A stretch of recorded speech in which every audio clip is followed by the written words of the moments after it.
Olá, tudo bom? Deus abençoe vocês. Meu nome é Isaac do Nascimento. Eu estou aqui para trazer uma palavra rapidinha para você, um devocional bem curto, bem simples, tá bom? E eu quero falar sobre um texto que é muito conhecido, muito utilizado em bastante mensagens e tudo, mas eu quero chamar a sua atenção para algo que nos últimos dias tem chamado a minha atenção. A Bíblia diz lá em Levítico, capítulos 6, versículos 12 e 13, o seguinte mais ou menos, olha só.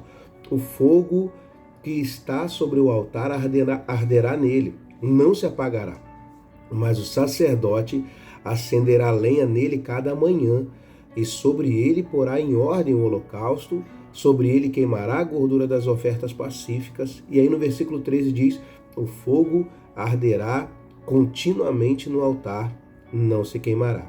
A gente sabe que esse texto é um texto do Antigo Testamento, fala de algumas ordenanças que o próprio Deus estava dando para poder, como seria, né, as ofertas e os sacrifícios.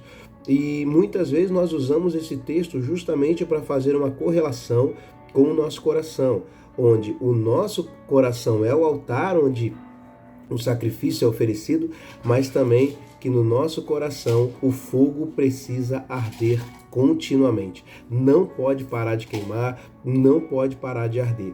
E aí todos nós, a grande maioria, né, na verdade, usa esse texto para falar da relação que nós precisamos ter com o fogo queimando, o fogo de Deus queimando no nosso coração, e o nosso coração sendo aí continuamente ardente. Então, mas antes de que o coração possa estar queimando, estar em brasas, queimando por Deus, entra o versículo 12. E no versículo 12 diz que o sacerdote deveria colocar todos os dias pela manhã lenha na fogueira.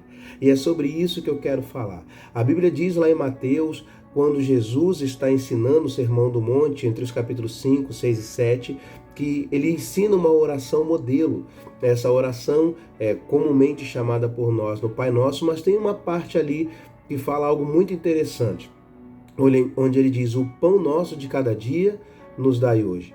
Isso fala sobre a dependência que nós precisamos ter de Deus em buscá-lo todos os dias. O pão de hoje não vai ser o mesmo pão de amanhã, que não vai ser o mesmo pão depois, que não vai ser o mesmo pão de depois, que não foi o mesmo pão de ontem.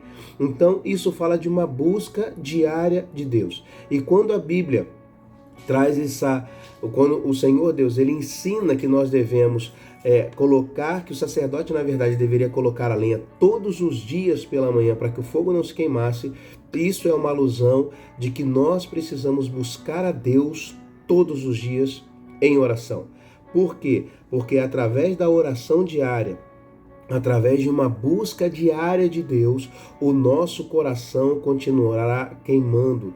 Mesmo independente das coisas que venham, das lutas que aconteçam na nossa vida, se nós tivermos uma busca diária de Deus, o nosso coração vai continuar queimando. Então, para que o nosso coração continue a queimar, para que o fogo não se apague, a intensidade não se apague, a obrigação é do sacerdote, não é de Deus. Muitas pessoas acham que é Deus quem tem que colocar fogo, e na verdade não é o que o texto está dizendo. O texto está dizendo que quem fará com que o fogo continue a queimar é o sacerdote. Sendo assim, é responsabilidade nossa fazer com que o fogo continue a arder. Essa é como se Deus estivesse dizendo para nós assim: vocês são responsáveis por fazer com que continue queimando todos os dias o fogo no altar. E isso acontece através da nossa oração, da nossa busca diária. Então eu quero motivar você a criar uma rotina, criar um período de busca de Deus, um devocional de Deus, com Deus, para que você continue a buscar ao Senhor diariamente. Não é fácil. Você precisa de perseverança, de disciplina, mas se você conseguir criar uma rotina para que você possa fazer isso todos os dias, como Jesus ensinou, o pão nosso de cada dia nos dai hoje. Se você conseguir buscar a Deus todos os dias em oração, eu tenho certeza que o seu coração continuará a queimar. E eu quero então trazer isso para você. Busque a Deus em oração. o fogo arderá continuamente no altar. Porém, é responsabilidade do sacerdote fazer com que haja lenha para que o fogo continue queimando. Busque a Deus diariamente. Não permita que as distrações da vida façam com que você deixe de buscá-lo, mas busque ele diariamente, ok? Um abraço, fique na paz, Deus abençoe.